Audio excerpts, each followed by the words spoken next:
Bismillahirrahmanirrahim. Assalamualaikum warahmatullahi wabarakatuh. Alhamdulillah wassalatu wassalamu ala Rasulillah wala haula wala quwwata illa billah. Rabbi shrah li sadri wa yassir li amri wahlul 'uqdatam min lisani yafqahu qawli. Allahumma anfa' bima 'allamtana wa 'allimna ma yanfa'una wa zidna ilma. Alhamdulillah, teman-teman sekalian, pada kesempatan kali ini insyaallah saya akan mengajak teman-teman untuk mengkaji satu buku. Ini ada satu buku yang secara akademik cukup otoritatif karena dia dijadikan muqarrar atau diktat kuliah di sejumlah universitas-universitas yang ada di Timur Tengah seperti universitas-universitas di Yordania, di Irak, ataupun di Yaman misalkan. Buku ini buku yang berjudul Al-Madkhal li Dirasat Asy-Syariah Al-Islamiyah, yaitu pendahuluan studi hukum Islam yang ditulis oleh seorang ulama dan juga akademisi dari Irak yang bernama Abdul Karim Zaidan. Pada kesempatan kali ini saya ingin mengajak teman-teman sekalian untuk mengkaji buku ini secara umum dan secara khusus juga mudah-mudahan bisa menjadi manfaat untuk teman-teman mahasiswa yang sedang berkuliah di universitas-universitas negara yang tadi saya sebutkan. Misalkan di Universitas Jordan, di Irak, ataupun di sebagian universitas di Yaman. Saya ingin mengkaji yaitu Al-Qismus Tsani. Jadi buku ini dibagi menjadi dua bagian. Di bagian yang kedua ada dirasat ba'dun nuzumil qanuniyah fil fiqhil Islam, yaitu kajian tentang sistem-sistem hukum lah yang ada di fikih Islam. Nah, di situ beliau pertama membahas tentang harta. Bagaimana pemaparan dari Dr. Abdul Karim Zaidan tentang pertama definisi harta.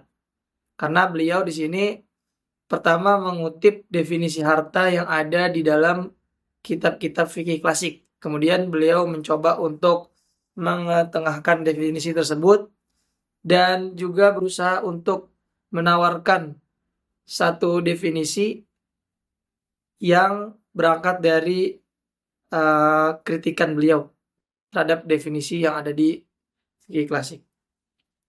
Di sini beliau menyebutkan di halaman 183, Ta'riful mal, definisi harta. Arrafahu ba'dul fuqaha bi annahu ma yamilu ilaihi tab' wa yumkin iddikharuhu li waqtil hajah. Pertama beliau mengutip definisi dari salah satu sumber fikih mazhab Hanafi, yaitu dari Ibnu Abidin. Beliau dari mazhab Hanafi mendefinisikan harta sebagai sesuatu yang dicondongkan oleh jiwa atau yang disukai oleh jiwa manusia, dan sesuatu tersebut bisa disimpan. Nah, ini kata kunci yang kedua. Jadi kata kunci yang pertama, sesuatu tersebut dicondongi, disukai oleh manusia, oleh jiwa manusia, dan bisa disimpan liwaqtil hajah, pada waktu-waktu dibutuhkan. Nah, tetapi definisi ini menurut Abdul Karim Zaidan ini adalah definisi yang kurang teliti, itu ta'rif ghairu daqiq. Definisi yang kurang teliti. Kenapa? Minimal ada dua hal yang dikritik oleh Abdul Karim Zaidan dari definisi ini. Yang pertama, beliau mengatakan inna minal asya ma tu'afihi nafs wa la yamilu ilaihi tab'ul insani wa ma'a hadza fa huwa mal mithlus sumum wal adwiyah al murrah. Nah, pertama, kalau dikatakan harta itu dia adalah sesuatu yang dicondongi atau dicintai oleh manusia, maka ada hal-hal yang dia tidak disukai oleh manusia, ada hal-hal yang tidak dicintai oleh manusia, tetapi dia tetap harus kita katakan dialah sebagai harta. Contohnya apa? Contohnya misalkan di sini beliau menyebutkan as-sumum atau racun. atau adwiyah al-murrah, obat-obat yang pahit yang tidak disukai oleh para pasien. Ya, ini tidak disukai. Apakah karena tidak disukai dia tidak kita anggap sebagai harta? Sama sekali tidak.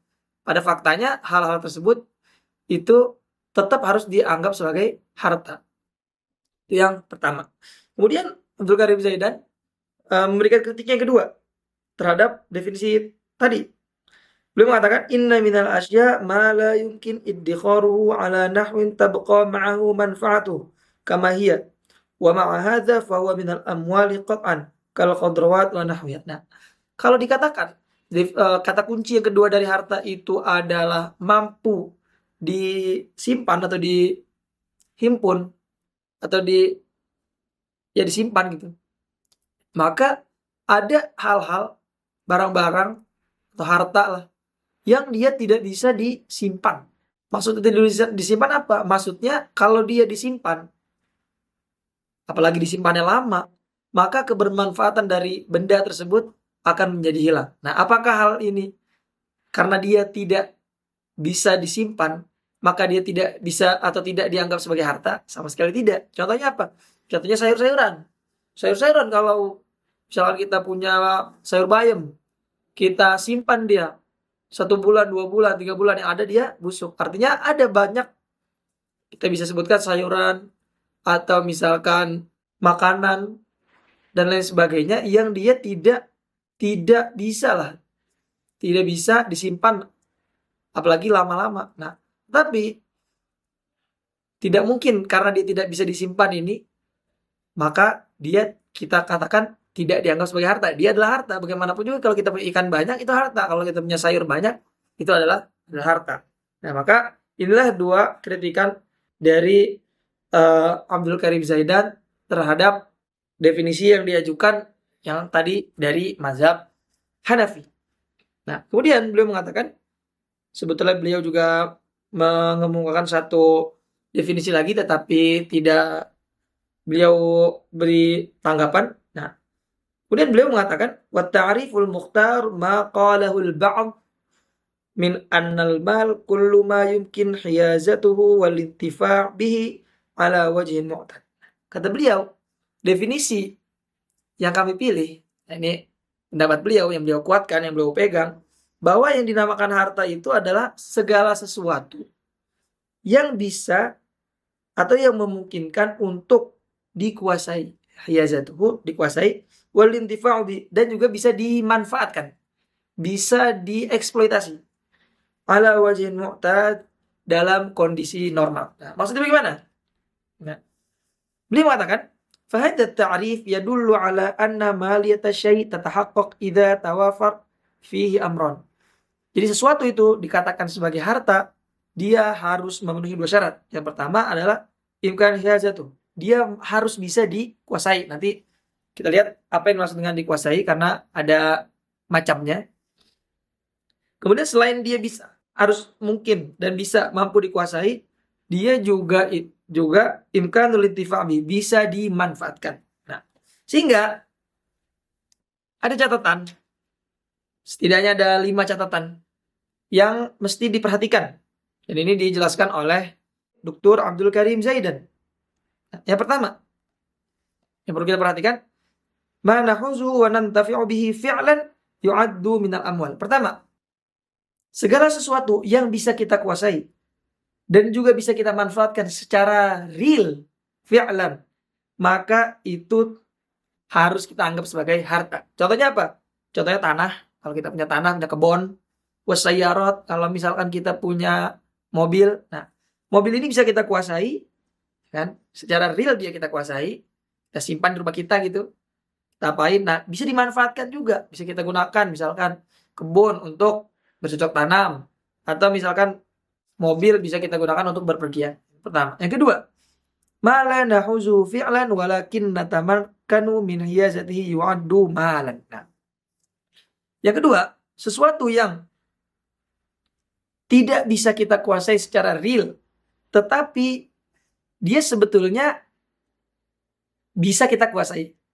Ini disebutkan oleh Abdul Karim Zaidan juga dianggap sebagai harta. Maksudnya apa? Maksudnya gini, belum jelaskan li'anna al-hiyazah al-fi'liyah laysat bisyart li thubut maliyati syai' wa inna masyart imkanul hiyazah faqat ma dama syai'u yumkinul intifa' bih. Jadi dikuasai secara real itu bukan karakteristik atau ciri-ciri suatu sehingga bisa kita katakan sebagai harta. Yang penting dia mungkin untuk kita kuasai meskipun tidak kita kuasai secara real. Maksudnya apa? Wa ala hadza yu'tabar malan as-samak fil ma. Contohnya adalah misalkan ikan. Nah, ikan yang ada di kolam ikan kita, dia kan ada di kolam ikan dia pergi sana kemari gitu. Mungkin kita nggak bisa nangkep dia, tapi dia ada di kolam kita. Nah, ini disebut sebagai imkanul hiyazah. Jadi dia nggak kita kuasai, nggak kita pegang atau nggak kita kita bekep gitu dia. Nah, tapi dia sebenarnya kita kuasai lah gitu. Nah, ini juga disebut sebagai harta.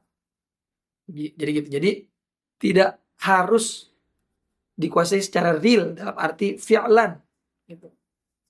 Nah, yang ketiga, catatan yang ketiga, mala natamakkanu min hiyazatihi la yu'tabar malan wa in kunna nantafi' bih. Nah, nantafi' bihi fi'lan. Ada hal-hal, jadi kalau yang kedua tadi tidak dikuasai secara real tapi dia bisa dimanfaatkan. Jadi kayak ikan tadi kan bisa dimakan gitu.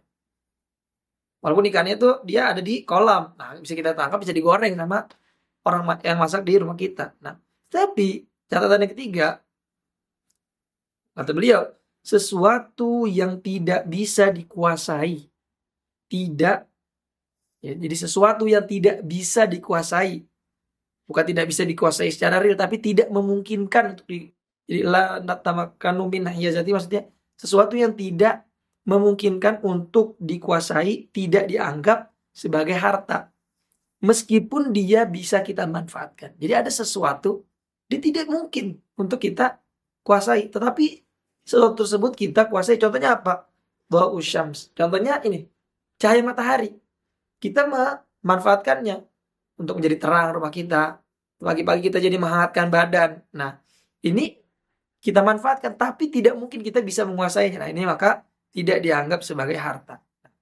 Yang keempat, teman-teman sekalian, ma la yumkinul intifa bi ala wajhin mutlaq la yusamma malan. Nah, jadi segala sesuatu yang tidak mungkin bisa kita manfaatkan dalam kondisi normal gitu, maka ini tidak disebut sebagai harta. Contohnya apa? Setetes air. Contohnya apa? Satu butir beras. Nah, satu butir beras ini tidak bisa dimanfaatkan nih. Kalau orang normal nih nggak ada manfaatnya nih.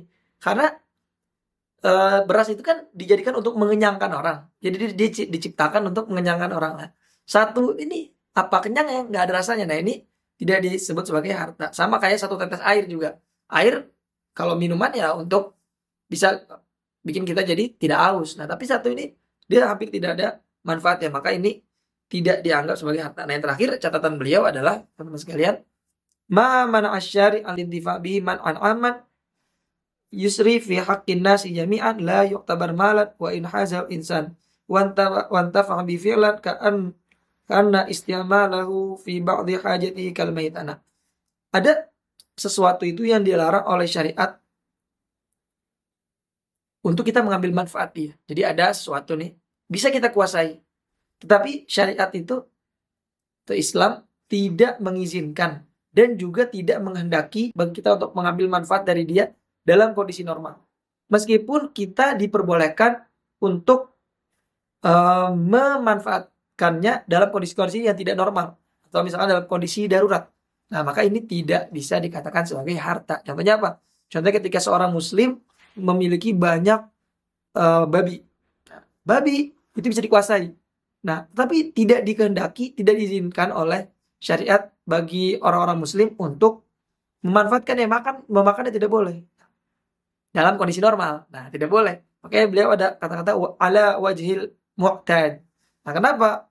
Karena babi itu boleh kita manfaatkan ketika dalam kondisi-kondisi tidak normal. Misalkan di dalam kondisi darurat. Nah, maka teman-teman sekalian, ini adalah beberapa pembahasan kita tentang definisi harta dan catatan-catatan.